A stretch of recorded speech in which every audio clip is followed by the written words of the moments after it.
Hi guys, my name is Therese Laxon and I'm from Comics Beat. How are you guys doing today? Good, Great. thank you. Amazing, amazing. So just to start off, your characters have a very complicated relationship with each other in this episode, in this season. What did you learn about yourselves and your characters while working on this season of Upload? And Kevin, I'll start with you. Oh my God. It's hard to learn too much, Luke. But I would say, I don't know. I think that he. Oh my God, I can't even talk right now. I'd say that I learned that I've got nothing of what I learned from Luke. I think Luke always comes through for his friends. Luke is very honorable, and I think that he's also simple in a very good way. And so I think that I think he always just comes through for people, and I think that that's a very good trait to have. I don't know if I learned that from him, but yeah, maybe I'll watch the season again and I'll take something away from him, a piece of wisdom. I think that I'm reminded that you can't quite judge a book by its cover, and in Luke's case, you can't judge a book by the first 4 chapters. Because I feel like what's so lovely between, Luke and Aleesha, there is something that is really like fun to watch, but also like you don't know if it's going to be like an explosion or like a hug, right? And I think what's so wonderful about their characters in season 2 is they find out things about each other that shifts their handling of one another. And it doesn't change like the craziness of it. It doesn't change the way they tear at each other, but it definitely shifts just quite a bit in moments the way they handle each other. And I just think I love a bit of tenderness added to our, the fighting. Yeah. Yeah, so I also want to know, this show has some pretty scary technology. I think we can all say that mind frisk is something that none of us want ever to exist. Yeah.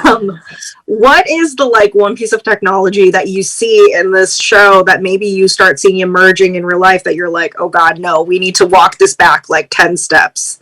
Oh God, it's like we're already like on the way there, right? Like it's so, none of it, the scary thing is that a lot of it doesn't feel that far off. Like, yes, like the reading of everyone's minds and things like that hopefully that doesn't really happen. But like, it's also something that like is happening, like our privacy is being invaded, all the Facebook stuff and, trials that have happened with that. Like, it's all already happening, or we're on our way. And that's the scary thing about it, is that you can't really, no matter what you do to like limit your phone time and like all that stuff, and like start to put a timer on certain apps, it doesn't stop everybody from using them, and the bell's already been rung. So there's really you can't put it back in the box once it's out. So it's just kind of like, it's freaky, and you also realize how powerless you are to emerging and growing tech, especially as like our generation like sees another generation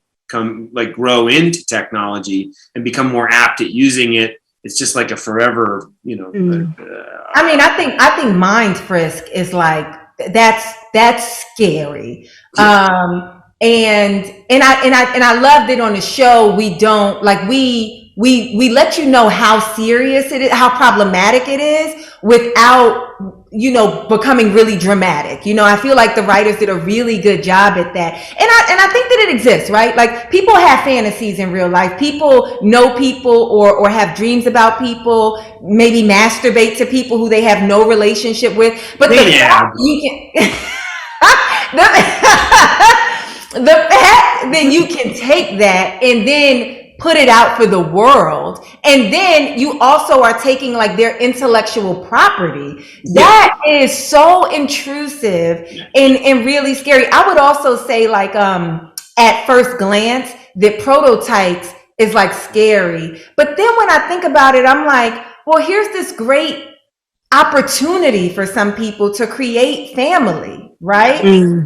But the scary thing about prototypes is you don't need permission. Like you don't, you can create it from whoever. I just think every idea there's like a too far version. Yeah, well, it's all coming from a decent place, relatively, but it's completely bastardized by the corporation that's handling it. So it's like, oh, like that's a good idea in theory. Like the seed of the idea is interesting, and that could work. And then it's just taken to such an like exponential degree of disturbing, which is actually how tech works. I mean, like, and what I love about our show too, and about like good sci-fi is that, and what makes it realistic to me is that the tech doesn't really always work. The first download in season 1, like the human error is a large part of technology. And even looking back at human error throughout history in huge historical events, I mean, it's pretty prevalent with technology, like, oh, I didn't know it would do that. Like that's a very common thing with tech. Yeah, definitely. I mean, even in this season when they were like, we should have started with the pigeon, I was like, maybe. Yeah, good idea. Yeah, exactly. So, it was just a fantastic season. I really liked season 2. I hope you guys get more seasons, because this show is like, every time it comes out, I was like, oh, I need to watch all the episodes right now. Yeah. So thank you guys for speaking with me, and I hope we get to see more, and I hope people enjoy season 2. Thanks. Thank you so much. Thank you so much. Appreciate it.